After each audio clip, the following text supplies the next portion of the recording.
قل هذه سبيلي أدعو إلى الله على بصيرة أنا ومن اتبعني وسبحان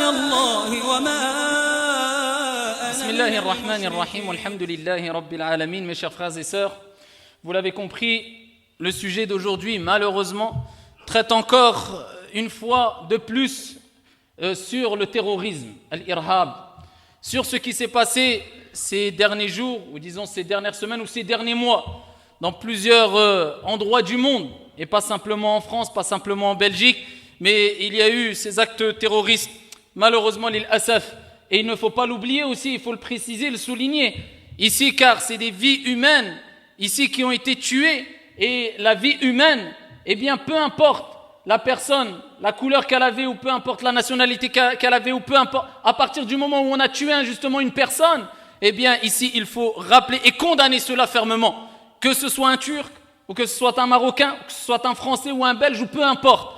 Eh bien ça s'est passé en Turquie, ça s'est passé dans des pays d'Afrique, ça s'est passé en Belgique, ça s'est passé en France, l'île Asafi Shadid. Et je me souviens que parmi les premiers sermons que j'avais déjà traités en 2010 et 2011, c'était sur les attentats terroristes. Et nous voilà encore, depuis des années encore, et à traiter, à retraiter le même sujet, et à continuer à mettre en garde contre ces excès de folie, contre la folie des hommes. Parce que c'est de la folie. Et bien sûr, on l'a toutes et tous compris que cela, eh bien, n'a rien à voir avec la religion de l'islam, ou le christianisme, ou le judaïsme, avec aucune religion. Bref, le terrorisme n'a pas de religion. Tout le monde le sait, ayyuhal akhyar. Et comment prétendre le contraire, alors que si on va chez les chrétiens, on va chez les juifs, on va chez les musulmans, eh bien on retrouve toutes et tous cette même parole. Tu ne tueras point. Et des gens, ici, en interprétant des textes comme bon leur semble, eh bien ils se permettent de tuer, mais le plus grave, au nom d'une religion. Et c'est ce qui nous met hors de nous, l'il asafi shadid, malheureusement, avec le plus grand des regrets. Parce qu'une personne qui se suicide, c'est condamnable, ce n'est pas bon pour lui. Mais une personne qui se suicide au nom d'une religion, là c'est catastrophique. Quelle religion autorise le suicide? Une personne qui tue des femmes et des enfants, qui allaient au travail, qui sont dans un aéroport, qui vont se divertir, qui vont voir un match de foot ou je ne sais quoi, au nom d'une religion. Mais comment une personne censée peut accepter cela, ayyuhal akhyar, sans avoir de science, en étant croyant ou incroyant? En étant athée ou bouddhiste, qui peut accepter cela? Quelle logique, quel esprit saint peut accepter cela, ayyuhal ahibba? Et après, ces gens-là se revendiquent d'une quelconque religion. Wallahi wa rabbil Kaaba, par le Seigneur, par notre Seigneur, l'islam se désavoue complètement de ces actes-là et de ces gens-là. Cela n'a rien à voir avec l'islam, avec le christianisme, avec quelconque religion. Une personne censée, eh bien, sait qu'il ne doit pas faire du mal. Tu vas voir un musulman, un non-musulman, un juif, un chrétien, peu importe. Tu lui dis, est-ce que le mal est bien? Il te dira non. Est-ce que le bien est bien? Il te dira oui. Est-ce que tuer une personne qui va au travail, c'est bien? Il te dira non. Tu veux quoi comme preuve encore? On est obligé de parler avec des paroles très simples et simplistes parce qu'on ne cesse de rapporter des preuves du Coran et de la Sunna. Eh bien, il y a des gens qui, je pense que c'est mieux de leur parler avec des paroles simples. Parce qu'ils décrochent rapidement quand on rentre un peu dans la science légiférée. Et pour montrer que ceux qui essaient de gangréner cette jeunesse-là à travers des textes coraniques ou des récits prophétiques, eh bien leur théorie tombe à l'eau, eh bien on emploie des paroles simples. Mais vous imaginez que demain, c'est peut-être vous, c'est peut-être votre mère, votre père, votre frère, votre sœur, qui va être tué. Pourquoi? Parce qu'une personne a été prise de folie, alors que le messager de Dieu, alayhi salatu wassalam, et là nous parlons dans un contexte religieux, mais combien de fois a mis en garde contre ces actes-là? Et ce n'est pas des actes nouveaux. Le terrorisme, il existait déjà à l'époque du prophète, alayhi salatu wassalam. Et avant la venue du prophète, après la venue du prophète, dans tous les siècles, dans les quatre coins du monde, ça a toujours existé, ça existera jusqu'à la fin des temps. Certains vont le faire au nom de l'islam, d'autres au nom d'une idéologie quelconque, d'autres au nom d'une patrie, d'autres au nom... Le terrorisme a toujours existé, il existera toujours. En tout cas, ne revendique pas du tout ça au nom de l'islam, car l'islam, ici, se désavoue complètement de ces actes de folie. Et ça n'a rien à voir avec cette religion, alors que nous savons toutes et tous que Dieu a dit dans le Coran, وَمَا أَرْسَلْنَاكَ إِلَّا رَحْمَةً لِلْعَالَمِينَ. Elle est où cette miséricorde? Dieu ne dit pas dans le Coran, quand il parle du prophète, nous t'avons certes envoyé en tant que miséricorde pour l'humanité. Mais je ne comprends pas, on fait quoi de ces versets coraniques? C'est ça la miséricorde? C'est ça, parler au nom du prophète qui a été envoyé en tant que miséricorde pour l'humanité. C'est ça, parler au nom du prophète alayhi salatu wassalam, qui lui-même, quand des gens voulaient le tuer, comme je vous avais déjà rapporté ce récit prophétique authentique à plusieurs reprises, quand il s'était accoudé ici sous un arbre pour se reposer. Et voilà qu'un ennemi qui voulait le tuer injustement a pris son épée, l'a pointée vers lui. Le prophète alayhi salatu wassalam s'est levé et il lui a dit: qui te sauvera de moi? Il a dit Dieu. L'épée est tombée, il a repris l'épée, il lui a dit: maintenant qui te sauvera? Et ici il a dit: sois meilleur preneur. Et le prophète alayhi salatu wassalam l'a laissé partir en paix. Et c'est au nom de Mohammed alayhi salatu wassalam que ces gens-là commettent ça. Mais on se désavoue et l'islam se désavoue. Certains vont dire: on n'a pas à se justifier. Mais malheureusement c'est fait au nom de l'islam, on doit se justifier. Pour dire ça n'a rien à voir.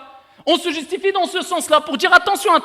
Ils le font au nom de l'islam, ils s'appellent peut-être Mohammed Karim ou je ne sais quoi, ça n'a rien à voir avec l'islam.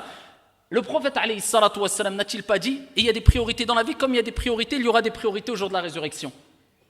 Dieu, a fait que les choses sur lesquelles on rendra des comptes en premier lieu, ce sont les choses les plus importantes et les plus graves. Et la première des choses, comme il est relaté dans le hadith bisanadin sahih avec une chaîne de transmission authentique, sur laquelle on rendra des comptes au jour de la résurrection, tu vas commencer le jour des comptes, au jour de la résurrection, la première des choses, c'est sur le sang qui a coulé. Dieu t'interrogera: est-ce que tu as versé le sang? Est-ce que tu as tué? Pourquoi Dieu nous interrogera sur la première des choses? C'est pas sur les péchés que tu as fait. La première des choses, le sang, pour nous rappeler que c'est la chose la plus grave si tu as versé le sang d'une personne, d'un innocent, d'une femme, d'un enfant, d'un homme, d'un vieux, d'un jeune, peu importe. Tu es qui pour enlever l'âme alors que Dieu lui a donné son âme, Dieu l'a créé, Dieu l'a façonné, et toi tu viens et tu dis: je vais le tuer, je vais être la cause que son âme va être ôtée. Eh bien Dieu se désavoue de toi, ya Abdallah. Et c'est pour ça que le prophète Mohammed alayhi salatu wassalam, il dit dans un hadith rapporté par Al-Bukhari, il dit, le prophète alayhi salatu wassalam: celui qui tue, mu'ahadan, rapporté par Al-Bukhari. Mu'ahadan, c'est celui avec qui tu es en paix. Il y a un ahd, il y a un pacte de sécurité. C'est-à-dire, tu sors de chez toi, tu le vois, tu le croises, il te croise, tu n'es pas en guerre. Tu lui dis bonjour, il te dit bonjour, tu vis avec lui tous les jours. Tu es en paix, comme nous le sommes aujourd'hui. Eh bien, celui qui tue un mu'ahad, eh bien, le messager de Dieu dit, et il te rappelle, il y a 14 siècles déjà qui se désavoue de tous ces groupuscules. Et il dit: je me désavoue de cette personne-là, il ne sentira pas, lam yashum, il ne sentira pas l'odeur du paradis. Ces gens-là qui pensent que en tuant ou en se faisant tuer ou alors en se faisant sauter, ils vont aller au paradis. Le prophète dit: il ne sentira même pas l'odeur du paradis. Ça, c'est un message pour nous dire: mais il n'a rien à voir avec l'islam. C'est quoi ça? Cette personne prétend au nom de cela qu'il va aller au paradis. Il ne sentira même pas l'odeur du paradis. Dans un autre hadith rapporté par Al-Bukhari, le prophète alayhi afdalus salati wa askat taslim a dit: celui qui tue une personne à qui il a promis la paix, la sécurité. C'est-à-dire que toi, tu ne le prends pas en traître. Tu vis avec lui, il vit avec toi quand il te voit. Tu sais très bien que tu ne vas pas le tuer. Tu sais très bien qu'il ne va pas te tuer. Tu vis en sécurité avec lui. Et tu lui as promis la paix, il t'a promis la paix. Tu vis en harmonie. Celui qui tue cette personne-là, le prophète alayhi salatu wassalam a dit: je répudie, je me désavoue. Rapporté par Al-Bukhari, je me désavoue, je répudie. Si le prophète te répudie, c'est qu'Allah t'a répudié. Qu'est-ce que tu vas avoir avec l'islam, ya Abdallah? Je me répudie de l'assassin, même si l'assassiné, bien sûr, et n'est pas un musulman. Il dit, le prophète, même si l'assassiné n'est pas un musulman, tu es assassin, tu as tué un non-musulman, alors que tu étais en paix avec lui, eh bien le prophète te répudie. C'est-à-dire, il se désavoue de toi. Et tous ces textes-là, après on les met de côté, on dit: mais non, nous on a d'autres textes. Et ça, on va voir les dangers quelquefois du littéralisme, qui est accompagné ici avec le suivi des passions. Et la plupart de ces jeunes, vous le savez très bien, ils ne connaissent peut-être même pas 2 ou 3 pages du Coran par cœur. Ils ne s'assisent quasiment, si ce n'est jamais, dans les assises de sciences, dans les mosquées autres. Non, ils font leur propre religion, c'est facile. Nous, on n'apprend pas, on n'étudie pas, on connaît la vérité, on a lu 3 versets coraniques. Et maintenant, on va adapter ces versets coraniques comme bon nous semble. Et ensuite, on fait ce qu'on veut. Et laisse-nous tranquilles. On n'a pas besoin des savants. On a le Coran. Voilà les pensées ici qu'ont ces jeunes-là, les pauvres. Et ces gens qui se font engrainer, bien sûr que c'est une minorité. Et encore heureux, on est combien de musulmans en France? On est combien de musulmans ici dans le monde? Eh bien, si tous les musulmans étaient des terroristes, on sait très bien que c'est une minorité. Mais c'est un problème. Et il faut y remédier, il faut donner des solutions concrètes. Eh bien, ces gens-là, ils viennent en disant: on est des réformateurs. Eh bien, Allah Azza wa Jalla ne parle-t-il pas de ces gens-là qui sèment la discorde, qui sèment la pagaille, et au nom de la réforme, وَإِذَا قِيلَ لَهُمْ لَا تُفْسِدُوا فِي الْأَرْضِ, Dieu dit dans le Coran, et lorsque tu leur dis, ne créez pas le désordre, la corruption sur terre, قَالُوا, ils disent, إِنَّمَا نَحْنُ مُصْلِحُونَ, nous ne sommes que des réformateurs. Eh bien, Dieu leur répond, أَلَا إِنَّهُمْ هُمُ الْمُفْسِدُونَ وَلَكِنْ, et c'est ce qui fait peur, لَا يَشْعُرُونَ. Allah il dit, mais non, ce ne sont que les plus grands corrupteurs, ceux qui font des désastres et du mal, mais ils ne s'en rendent pas compte. Et c'est ça le problème. C'est des gens qui ne se rendent pas compte de leur égarement, malheureusement. Et ils ne se rendent pas compte des dégâts qu'ils commettent, wal'iyadhu billah, sachant que ceux-là se disent croyants et se disent adorer Dieu, et quelquefois au nom d'une religion, peu importe la religion. Eh bien, si on reste dans le contexte de la croyance et tu crois au texte coranique et prophétique, eh bien, écoute ce récit prophétique. Et regardez tous les textes qu'il y a qui sont clairs, sans ambiguïté. Mais eux, ils vont prendre ce qui est ambigu, ou ils vont interpréter comme bon leur semble ce qui n'a pas à être interprété, c'est clair. Et quand il y a des choses qui doivent être interprétées, eh bien ils agissent avec un littéralisme accompagné d'ignorance et de passion. Et là, ils prennent les textes sans les interpréter. Ils font n'importe quoi. Rapporté par l'imam At-Tirmidhi, avec une chaîne de transmission authentique. Eh bien, le prophète, alayhi salatu wassalam, il raconte un récit, il nous expose le cas d'une personne qui va rencontrer son Seigneur au jour de la résurrection et qui aura été tué. Injustement, un innocent comme les innocents qui sont morts partout et qu'on n'arrête pas d'entendre dans les quatre coins du monde. Et les gens font ça au nom de l'islam. Wa la hawla wa la quwwata illa billah.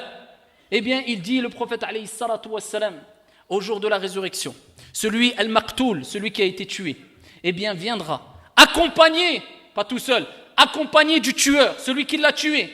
Peu importe la personne, musulman, non musulmane, Dieu va permettre au jour de la résurrection, même aux animaux, de rendre des comptes. Comme il a donné l'exemple, le messager de Dieu, alayhi salatu wassalam, quand il dit que même, ici le bélier qui a donné un coup de plus à l'autre bélier, eh bien au jour de la résurrection, il rendra des comptes sur le coup qu'il a donné et Dieu lui dira à celui qui a pris le coup, redonne-lui l'autre coup.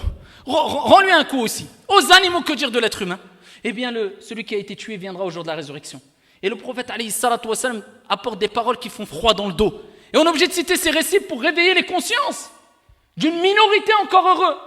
Eh bien, ici, il dit que celui qui a été tué prendra la tête de celui qui l'a tué, alors que lui-même, le sang, eh bien, coulera de son corps. Dû à quoi? Dû aux blessures, dû au meurtre qu'il a vécu. Eh bien, ici, le sang coulera, mais il tiendra la tête. D'un côté le front et de l'autre la tête, et il tiendra la tête de celui qui l'a tué. Et il dira, Ya Rab, oh mon Seigneur, Hadha qatalani, celui-là est le tueur, celui-là m'a tué. Et pourquoi le prophète décrit cette situation? Pour rappeler, mettre en garde, attention, tu vas tuer injustement, tu rendras des comptes devant ton Seigneur. Et celui que tu as tué, bien lui, prendra ta tête et te ramènera devant ton Seigneur et il se plaindra devant le Seigneur des mondes. Que vas-tu dire devant Allah subhanahu wa ta'ala? Eh bien, tous ces textes, il y en a plein, on pourra en citer des centaines. Mais pour nous rappeler, ahibbati fillah, que ces textes nous prouvent que ce n'est pas possible qu'une personne se réclamant de l'islam, en disant que j'ai bien compris la religion, puisse commettre de tels actes au nom de l'islam. Et cela nous rappelle que, wallahi wa rabbil Kaaba, cela n'a rien à voir avec l'islam. Rien à voir avec la miséricorde qui a été envoyée Mohammed alayhi salatu wassalam. Rien à voir avec le comportement du messager de Dieu et des compagnons. Rien à voir avec les paroles coraniques. Rien à voir avec... Rien à voir. Et c'est pour ça qu'il est important, mes chers frères et sœurs aussi, de prendre en considération, eh bien, l'expérience. L'expérience des spécialistes et autres qui nous montrent les critères de personnes qui tombent dans cela facilement. Et parmi les critères, eh bien, on retrouve malheureusement, et je ne généralise pas, mais malheureusement, beaucoup de cas qui concernent des jeunes qui hier étaient des délinquants ou je ne sais quoi, et du jour au lendemain, en 2 mois, il se prétend être sauveur de l'humanité. Pourtant, il n'a étudié ni 1 an ni 2 ans. Il n'a appris ni 15 hizb du Coran, ni 20 hizb du Coran. Il n'a appris ni règles de jurisprudence, ni de fondements de jurisprudence. C'est des gens qui basculent rapidement. Alors qu'hier, c'était des gens qui étaient ou qui faisaient partie des plus grands délinquants. Et je ne dis pas que tout délinquant ou toute personne qui a commis des actes lors de sa jeunesse qui sont répréhensibles et qui s'est repenti automatiquement, c'est un futur terroriste. Non. Mais je dis malheureusement ça, c'est souvent ces cas-là aussi. Donc c'est pour ça qu'il est important, et je le réitère et j'ai déjà dit plusieurs fois, que les parents fassent attention à leurs enfants. Qui leurs enfants côtoient? Est-ce que leurs enfants travaillent bien à l'école? Parce qu'une personne intelligente, je vous l'avais déjà dit, wallahi, qu'une personne qui est universitaire, une personne intelligente, une personne se fera pas avoir, même s'il n'a pas de science, se fera pas avoir aussi facilement qu'une personne qui n'a jamais été ou quasiment pas été à l'école, qui est bête, excusez-moi. Ça, c'est des bêtises qui sont commises par des gens bêtes. Et c'est pour ça qu'il est important de pousser les enfants à exceller à l'école. Ça, c'est le premier point. Deuxièmement, faire attention aux fréquentations. Troisièmement, pousser les enfants à apprendre leur religion dans une structure organisée où ils sont avec d'autres enfants. Je parle des sciences religieuses, où on leur apprend comme on fait tous les savants pendant des années le bon comportement avant d'apprendre quoi que ce soit d'autre. Et c'est pour ça qu'il faut insister sur le bon comportement, la tolérance, l'esprit d'ouverture, l'esprit ouvert. Et aussi, il est important de mettre en garde sur un certain littéralisme quelquefois, qui fait que le bon devient mauvais, le mauvais devient bon quelquefois. Quelquefois, il y a des textes et des métaphores. Quelquefois, des textes sont à prendre au premier degré. Quelquefois, des textes sont abrogés. Quelquefois, des textes, ils doivent être contextualisés. Et ça, c'est demandé au plus grand des savants et pas à n'importe qui vient d'entrer dans l'islam il y a 2 jours. Comme disaient certains plus prédécesseurs, je m'étonne de gens qui parlent des sujets concernant le mariage et le divorce alors qu'ils ne connaissent même pas 50 000 récits prophétiques par cœur. À l'époque des plus prédécesseurs, les gens qui parlaient de sujets, ne serait-ce que mariage, divorce, c'était des gens qui connaissaient 50 000, 200 000 hadiths et ils avaient peur. L'imam Ahmad, rahimahullah ta'ala, on lui a posé la question, on lui a dit, « Ya imam, est-ce qu'une personne qui connaît 100 000 hadiths, il peut donner une fatwa ?» Il a dit, non. 200 000 ? Non. 500 000 ?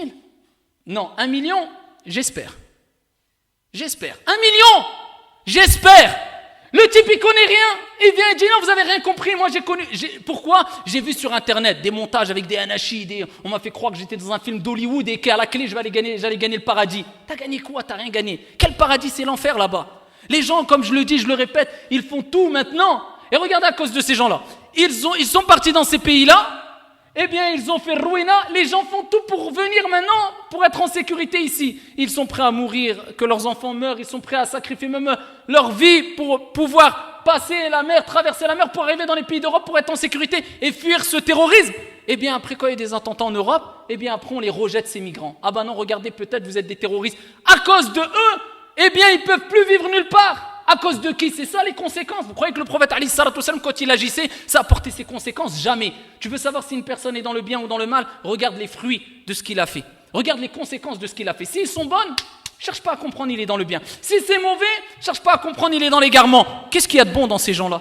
Dans ces groupes-là ? Dans ces groupes extrémistes et terroristes ? Qu'est-ce qu'ils ont apporté de bon ? Si ce n'est faire rentrer la peur, chez qui ? Chez les musulmans et les musulmanes. Allez voir dans le monde maintenant, même les sœurs qui ont le voile simplement, ils sortent avec leur voile, ils n'ont rien fait, c'est des femmes, ils sont... Eh bien, regardez combien se font agresser, combien se font réprimander, à cause de qui ? Merci à qui, entre guillemets ? Merci à ces gens-là qui disaient, on va sauver les musulmans. Vous avez sauvé rien du tout. Nous, on se désavoue de vous, et l'islam se désavoue de vous, et on dit, au nom des musulmans, laissez-nous tranquilles. Les musulmans vivaient tranquillement, regardez maintenant l'ambiance que ça a créée. Grâce à qui ? À cause de qui ? Et c'est pour vous dire, ayyuhal akhir, que ces gens-là rendront des comptes auprès de Dieu pour le mal qu'ils ont fait, pas à 1 ou 2 personnes, mais aux millions de musulmans qui vont vivre peut-être jusqu'à la fin des temps parce que les répercussions de leur acte, eh bien, ne cessera de se répercuter dans l'histoire.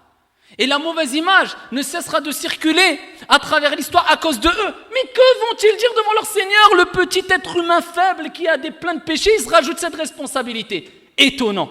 Ajib. Nas'alullah as-salamata wal-afiyah. On implore Allah tabaraka wa ta'ala de nous préserver de tous ces groupes égarés et de préserver notre jeunesse, nos femmes, nos enfants, nos sœurs, de tous ces groupes égarés, du terrorisme et de tout mal qui peut nous toucher. Allahumma amin. Et on demande à Allah de préserver ce pays, tous les pays où il y a une stabilité et où les musulmans peuvent vivre en paix et en sécurité. Et on demande à Allah subhanahu wa ta'ala de déverser la paix et la sécurité dans tous les pays du monde, musulmans et non musulmans, touchés par ici la folie des hommes. Allahumma amin. هذا وصلوا وسلموا رحمكم الله على نبي المختار كما أمركم بذلك جل في علا حينما قال إن الله وملائكته يصلون على النبي يا أيها الذين آمنوا صلوا عليه وسلموا تسليما